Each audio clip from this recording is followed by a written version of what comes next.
Good to go. Ready, move. Okay. Good morning, everybody. It's 10:03 on January 16th, 2024. This is a regular meeting of the Kentucky State Board of Elections. This is a virtual-only meeting due to the closure of state government buildings by the governor because of the inclement weather. So I will start with the roll call as I see people in the online windows. Member Perry? Present. Member Johnson? Jerry Johnson, Franklin County member. Member Chandler? Ben Chandler, member from Woodford County. Member Brangers? Deanna Brangers, member Jefferson County. Member Griggs? You're on mute. Oh, sorry. Julie Griggs, member McCracken County. Did I miss anybody? Okay, very good. We'll call the meeting to order. Thanks again to everybody for joining. Could we just at the outset here observe a moment of silence for member J. Michael Brown, who just passed away over the weekend. He served our state diligently in numerous roles, was widely respected across the aisle and by all who knew him. And it's just heartbreaking for all of us, especially I know the governor at his untimely loss. So let's start with a moment of silence for him.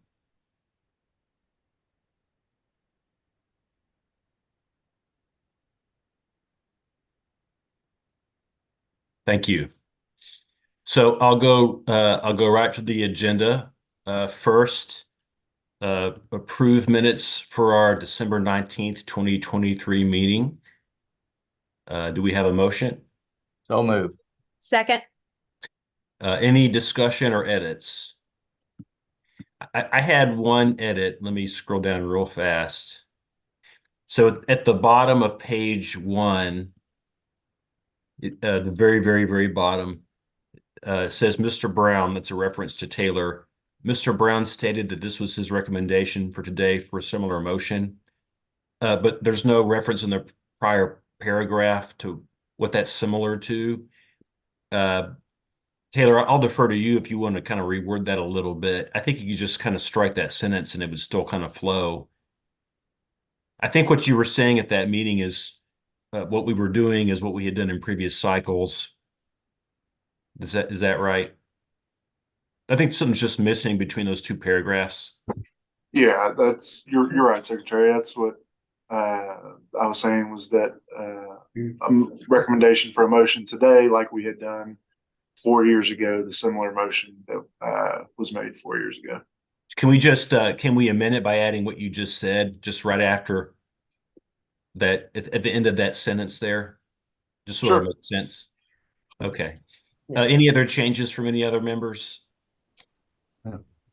Hearing none, all in favor of editing and approving the minutes, say aye. Aye. Aye. Any opposed? Ayes have it. Sorry, I have to scroll up and down here since we're doing this virtually, so give me a second. Next, number 3, certification of ES&S EVS 6.3.0.0 voting system. And so we have a report here in our board book from our committee that reviews these things. Karen, can I introduce you and then you can introduce Mr. Schwartz? Yes, thank you, Mr. Chairman. Ben Schwartz is with ES&S and he was present to do the certification process that is now in your packet. I'll defer to Taylor to complete the report of that, but Mr. Schwartz is available for any questions the board may have once Taylor finishes his report that the board has with them today. So I asked Mr. Schwartz to join if there were any questions. I'll turn it over to Taylor. Thanks. So briefly, I think everybody, except maybe our 2 new clerks, have done this before. But under statute, we've got to approve voting systems for the state. We've got one of our vendors, ES&S here, that has come up with the latest iteration of their voting system. It's called the EVS 6.3.0 voting system. So it's not a de minimis change. It's a new version, right? It's the 6.3.0. So according to the statute, we've got a list of, it's 21 right now. Nope, 27 requirements to be approved in the state. And that's going to be on page 5 and 6, well, 4, 5, and 6 of your board book there. And we use our 3 examiners. It's kind of a rotating cast of characters. Although Mr. Derek Lightman, our expert in computer science, has previously served before. Mr. Jeff Hancock, a county clerk, has served before. And Ms. Gabe Sumi, who is also a clerk, but was filling the role as our person knowledgeable in election procedures and law, given that she's both an attorney and a county clerk there. She's served in numerous roles for us here with the state. So we gathered with Mr. Schwartz, who put on a demonstration of the ES&S EVS 6.3.0 voting systems, and additionally, Kenny Barger, who you all know as the Madison County Clerk. He was in the room as just an observer, given that he is a county clerk and he's also an ES&S customer. He wanted to be there as well to check out the new voting system. So Mr. Schwartz rolled through everything, and I hope he'll come back, because we did pepper him with questions. I think we were there for quite a couple hours, and he went through everything and answered all of our questions that we had. And in the end, as you can see there on page 7, the 3 examiners signed off that the voting system had met all 27 requirements that are in the statute. And we should be good to go with the new EVS 6.3.0.0. And if Ben, if you want to talk about it a little bit, I would now give it to you. Thanks, Taylor, and thank you, board members. Yeah, EVS 6300, it was state certified in 20 different states. Really, the nuts and bolts of why we came with it is Madison County was requesting some additional features that the release had, some additional capabilities that we could do on the Express Vote, which is our ballot marking device. Outside of that, it also introduced the DS300 precinct scanner and then the DS950 central scanner. Both of those are new in this release to Kentucky as well as nationwide. But other than that, like Taylor said, the certification examination went well. They did pepper me with quite a few questions, but that's all good. So I will come back, Taylor, I promise. Any other questions at all about the release or? Member Johnson? Yeah, I've got, first of all, Ben, can you, and I'm not that new to the board, but I don't recognize your name. Can you tell me your position and role with the company? Sure. I'm the state certification manager for ES&S. I've been with ES&S for about 13 years. I've been in this role serving the East Coast, so Ohio down to Florida. I've been doing all the certifications there probably for the last 10 along the East Coast. So. Okay. Can you, and I apologize, I was going to try to participate in that meeting, wasn't able. Can you help me understand exactly the changes that this impacts, particularly the whatever the initial scanning of the person's vote, the initial part of the process? What's that called? That we had the problem with during the last election? That was reversing the vote as indicated by the person who was voting. What was that, Richard or Karen? I thought, if I may, I think what you're talking about is the graphical layout, the user interface, where we had the small box within the bigger box. Right. Okay. And we talked about that. Sure, and that is corrected in 6300.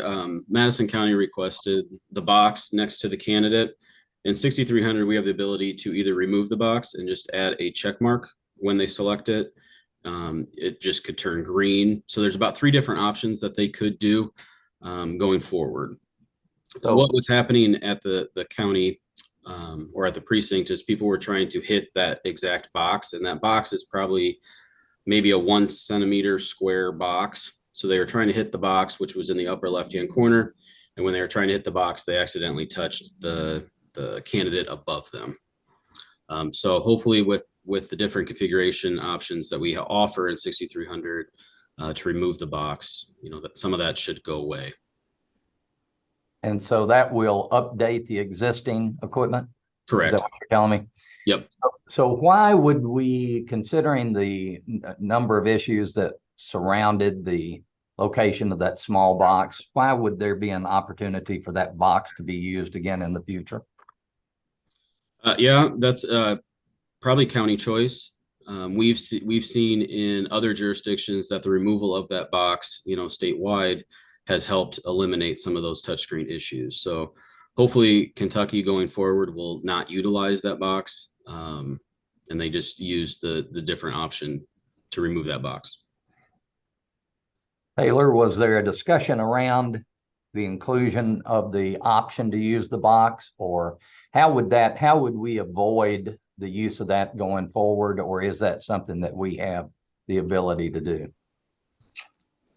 Well, with Clark Barger, being there, there absolutely was a discussion about the boxes. And I would think that, as Ben was saying, there's a county choice element to this, I guess, but I would think, given the number of ES&S counties that we have in the state and Clark Barger's experience, that word of mouth would get out from Kenny and also from us when we see the clerks at KCCA, and just communicating with them in general that that's not an option that they want to use.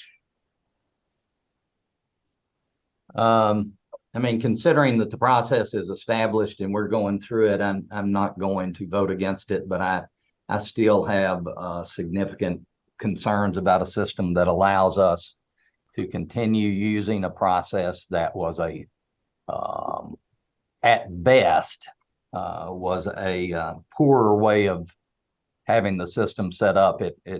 Luckily we have good, strong local officials and local election officers who were able to work through that process. From my perspective, I think there should be a discussion going on as to whether or not the fact we know that doesn't work, or it doesn't work well, bothers me that we would allow it to be used going forward. So that's my 2 cents, but I will not vote against the recommendation of the group that recommends this improvement. Thank you, Ben. Yes. Okay, anybody else?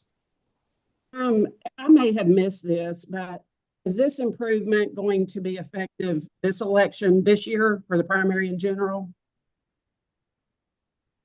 Yeah, Madison County, I know, is going to take it. Other than that, it's going to be up to each county to make that decision. But I know for a fact Madison County would, if we are certified here today. Okay, so it will be the option then if it's approved. Right. It will be available to all counties, not just Madison County, but right. Madison County is very vocal. They said that they want to take it. So If I may ask a question related to that, will it be ES&S responsibility, the people that help our other counties that have ES&S equipment, will they ensure that change is offered to them when they program their machines and not assume that they know that this has happened? yeah, Rob Webush is going to spearhead that. He'll be responsible for all the communication going forward once certified, and then they'll set up like the tech services group to go out to make the firmware changes, etc. So they'll schedule that all out. That's a whole other department, though. I just wanted to make sure it was communicated well to the other 22. Absolutely. Yep. One other thing, Karen, is we may want to internally talk about whether we too want to share that information with the counties that use ES&S. I'm just not comfortable at this point that the proper communication will happen. So maybe talk about it internally if there's a role for us to share a recommendation and at least the updating of what's been done by this certification process. The one thing for sure, I don't want to leave the system like it is. So this update does at least give us a chance to change it, but I think we need to be a little bit more engaged in that communication if that's possible. Yes, we can certainly do that, Jerry, Taylor, Richard. We can do that as well.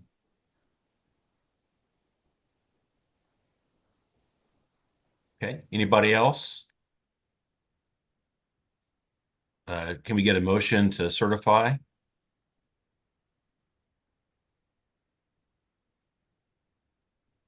So let me set that back. Taylor, are we voting to accept the report and certify? Is that a proper motion? Yeah, sorry, I keep on forgetting to unmute. So yes, that's that would be a proper motion, Secretary. Okay. Do we have a motion to accept the report and to certify? I'll make that motion. Okay, second. I'll second it. Any discussion? Hearing none, all in favor say aye. Aye. Aye. Any opposed? Ayes have it. Okay. Thank you. And thank you, Mr. Swartz. Thank you, guys. Appreciate it. Next, number 4, allocation of delegate votes as determined by the presidential preference primary. I'm not sure that we have to do anything on this exactly, but we do have in our board book letters from both major parties explaining the process for translating primary election votes for president to allocation of delegates to the respective national conventions. Karen, do we need to vote on something specific here? I know we mentioned that. I'm not sure if it's something specific to vote on or if it's something that we had to make sure the board was aware of and that we were following the statute to get those letters from each of the political parties. Taylor, is that? Yeah. I'll say if I may, yeah, there's no action item here. It's more just for the board to be aware, since that statute 118.555 specifically says that the two parties are supposed to let us know what their intentions are by December 31st. Both KDP and RPK sent us notification on their letterhead. And we just want to put that in the board books, given this was the first board meeting after the 31st. So the board was aware of it as we entered into 2024. Okay, so I think we can take notice of it, but there's nothing for us to accept. It's their call. So I think we'll just move on to the next item. Number 5, approval of service contract for the 2023 State Homeland Security Grant Program. Who should I call on for that one? Is that Rachel? Well, Richard or Rachel, this Okay. is related to the security card.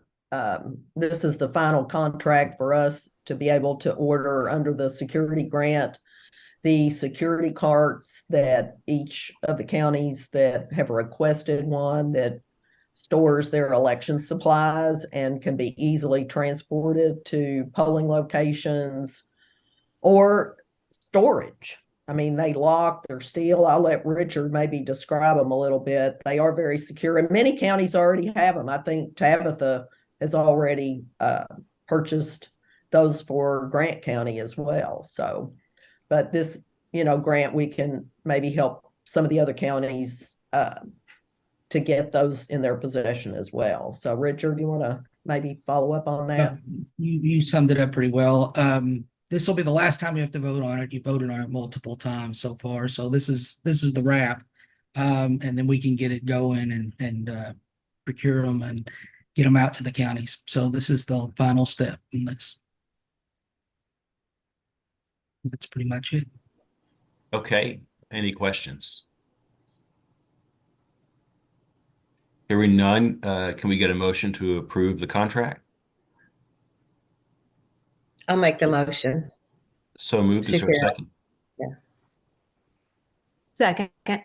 All right. Any discussion?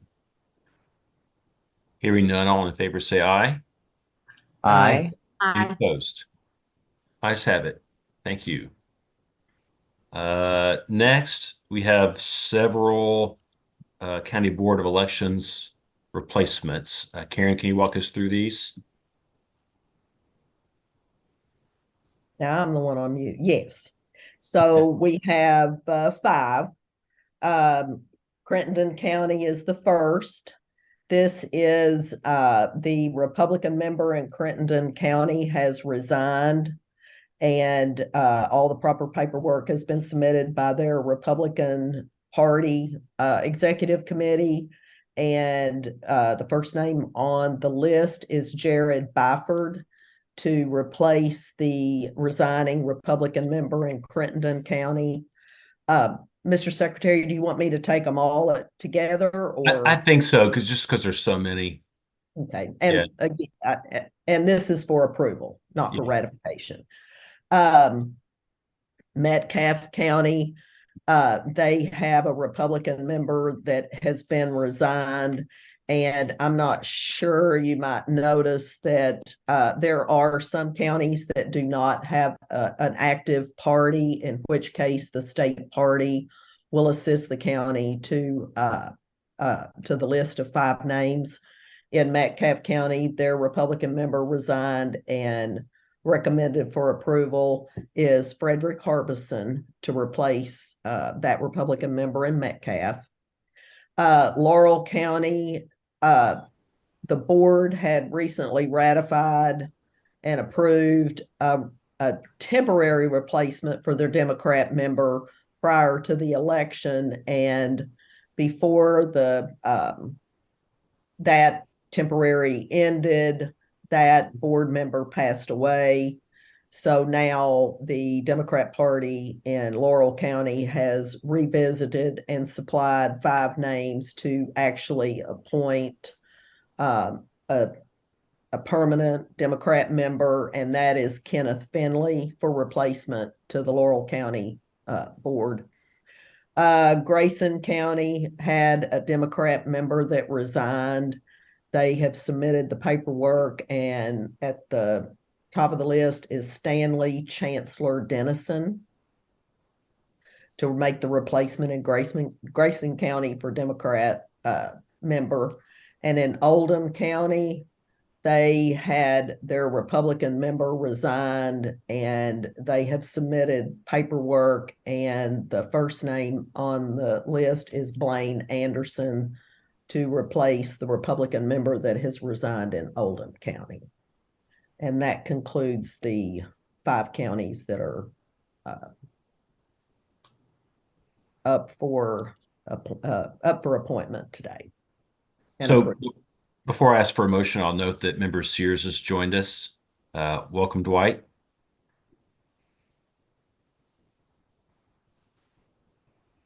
So I'll mention that so the minutes will reflect that he joined the meeting. I think we're expecting member Skolnick to join here in a few minutes as well. So do we have a motion to approve all the nominated County Board of Election members just referenced? So move. We have a second? Second. Any discussion? Hearing none, all in favor say aye. Aye. Any opposed? Ayes have it. Thank you. Next, we have our financial report from Rachel Pointer. And I know we're a little bit in arrears on this one. I'll just turn it over to you and let you walk us through it. You're on. There you go. Good morning. Yeah, sorry. Good morning. I'm going to go ahead and apologize for any background noise you may hear. We're having our house remodeled, and the state building closure put me right in the middle of it. So I'll just apologize for that.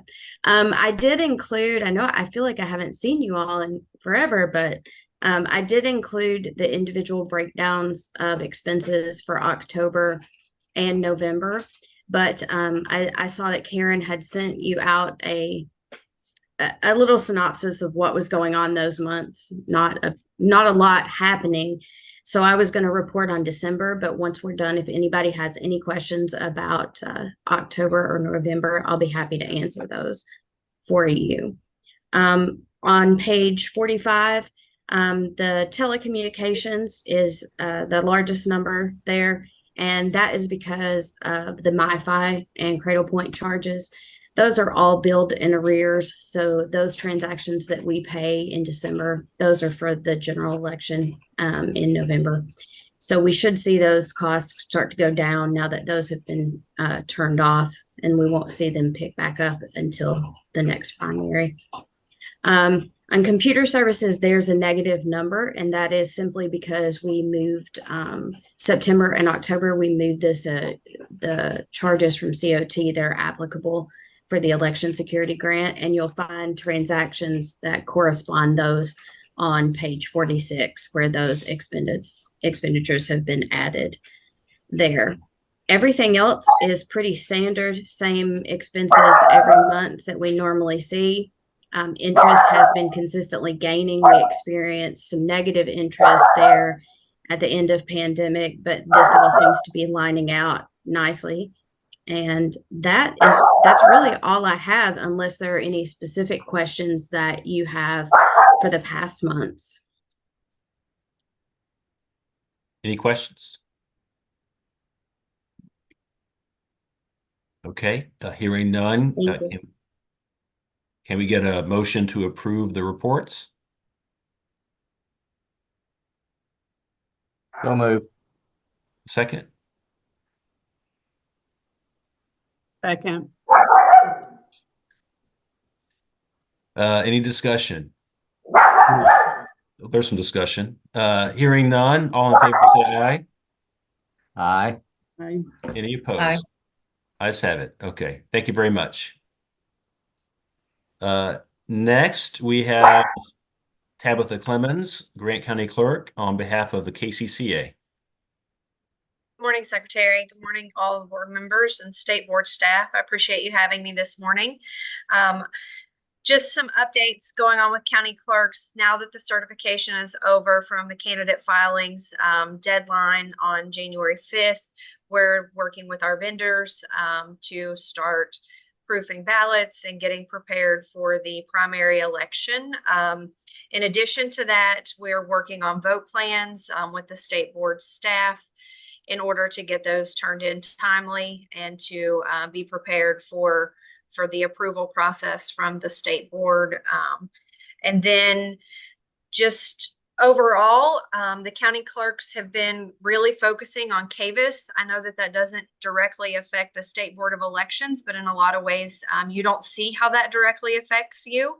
A lot of things in other parts of the office have to be put on hold when we have a project of the magnitude that CAVIS is. You know, it's a massive undertaking for the county clerks to move into this new motor vehicle system. So a lot of our offices have been solely focused on that over the last few weeks. And we're getting to a point where we can really start to serve the customers well. The bugs are being worked out, as you can imagine, with launching VRS a few years back, that there was bugs in that. There's always continuous improvement that needs to take place in all of these programs. So we're looking forward to getting to a point where elections will become our primary focus again. The calendar dictates that, if nothing else. So we appreciate you having us on. If there's any questions for me, I'm happy to take them. Okay, thanks. Any questions or comments for Tabitha? Okay, thanks a lot. I want to welcome Member Skolnick. I see he's just joined us. So let the records and the minutes reflect that he's now part of our quorum, part of our vote. Welcome, Member Skolnick. And let me apologize, Mr. Secretary, for being tardy. I was in court, not in a personal capacity, but a professional capacity. So my apologies for being late. Not at all. Glad to have you. Next, number 9, report from our executive director, Karen. Thank you, Mr. Chairman. Before I start, I want to just make a comment about J. Michael Brown. All of us at SBE are heartbroken, those of us that had gotten an opportunity to meet him during his tenure on the board. It was pretty clear to me he was a man of integrity, and he really wanted to work to better the Commonwealth. If you look at his past history with the state and in his service to our country. And I'm personally very proud that I had an opportunity to know him and have appreciated his representation on our board, and that SBE, all of us, want to just reach out and with our thoughts and prayers to his family. This is a very sad time for them. And we will miss him as a board member. Next, I was going to defer to Richard a little bit of an update on the current reapportionment process. Yes, as you may not know, our process started back in March of last year after the census was pushed back. So that began the process with the fiscal courts. We've went through this we had several trainings and several presentations and things like that with the clerks, and worked with specifically this time around, we worked with ad district offices, because our goal was to get 120 county GIS shapefiles for precincts. We're almost there. We will be there in a short time, and we're just progressing with that still, and finishing up some paperwork issues and some descriptions issues. I believe Sheila and I have seen every creek, road, census block in the whole Commonwealth. So it's been an undertaking, and it's been an experience. So one that I hope I don't have to ever do again, and 10 years from now I won't. So, but yeah, we're finishing that project up. I will tell you that we're excited because we've added the GIS component, and we'll actually have, like I said, we have all those shape files now. We have added a GIS contractor onto our staff as of last week. And the IT staff has a lot of projects that they have tied into GIS. If you all don't know what GIS is, it's an amazing field. It's going to make precinct lines match, and we are going to be synced with the LRC, and the counties will all have be looking at the same boundaries from this point forward. And it'll be a great opportunity to do a lot of things. The IT staff, like I said, are excited about what they can do with that. So, and I think Taylor and them will have some things down the road that'll be really impressive to use with the GIS shapefiles. So that's where we are, and we're hoping to finish up really soon. So. Thank you, Richard. I just want to add that the significant amount of time that Richard and Sheila have put toward this process, and their meticulous review of the precinct county lines, along with having these shape files, I think is really going to be a significant importance to SBE, VRS, county clerks going forward. So it's a big process, but we're getting there. And once it's behind us, I think we'll all see how important it's been to do this, and that SBE has really taken this important project. So I wanted to mention that this past week, Rachel Taylor and I had gone to Washington to the Joint Election Officials Liaison Conference, in attending that from January 9th through the 12th, along with the conference agenda. We made appointments and visited with many of our congressional members, mainly to discuss some of the things that are happening in Kentucky related to HAVA funding, election official protection, and AI came up in every conversation that we had.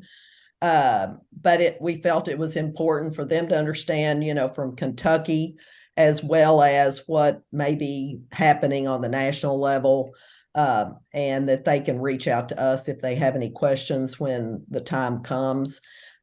Just the offices that we were able to meet with and get appointments with were Senator McConnell and his staff, Congressman Brett Guthrie, Congressman Morgan McGarvey, Congressman Hal Rogers, Congressman Jamie Comer, and Congressman Andy Barr.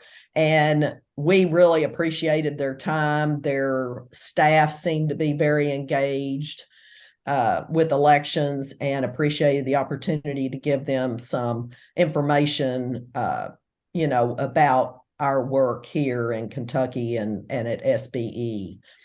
As you all know, the 24 General Assembly is now in session. SBE does, as does SOS and as does the County Clerks Association, monitoring any legislation that's related to elections. And we do, talk to legislators. They do reach out to us, as well as SOS and the County Clerks Association, on areas of cleanup on some of the past reform. But I just wanted to mention that is underway, and come February, there'll probably be much more to discuss then, as they have not been in session just since January 2nd. So, Mr. Secretary, that concludes my report. I didn't have have a lot going on, but at this point, not a lot more to report today. Okay, thank you. Any questions or comments for Karen or Richard? I guess I have a question, Karen, if I could ask. In terms of your communications with DC or legislators, we had an opportunity to talk a couple weeks ago when I was by the SBE office, and you had some concerns that you expressed about that. Would you mind sharing them? I think it would be good for the whole board to hear. I had been in a meeting where it was communicated that I was inappropriately visiting with members of the legislature, so to speak, lobbying, and that I was not allowed to do that. This did not come from anyone with SBE. And I will say that I always try to communicate with many of the board members when I do have any involvement, and we try to make sure that what involvement we have with the legislators are related to nonpartisan, bipartisan legislation, in an effort to stay consistent with the message that SBE wants to send.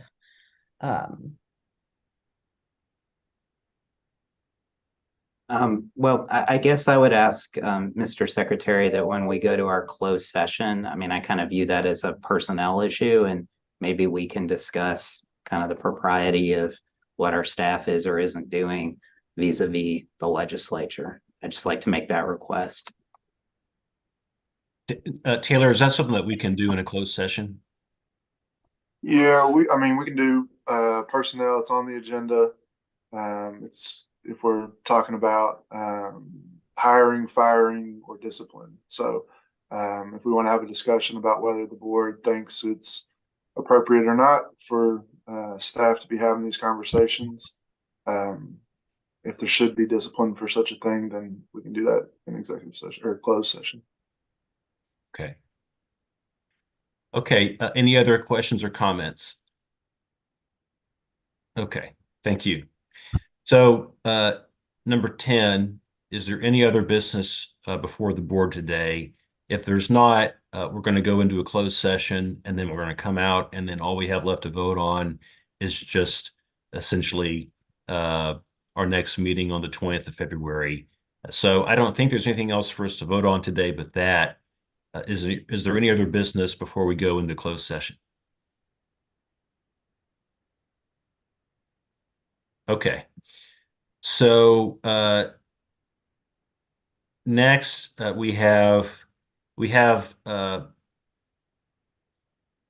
I know we have a prospective litigation matter and a security matter, and I think we now have a personal matter that was noticed as well.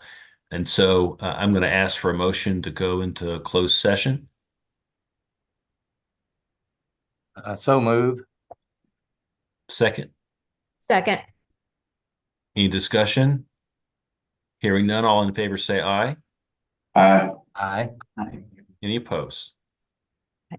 Okay, so we're going to go into closed session. We will come back into open session, but just for the limited purpose of confirming our next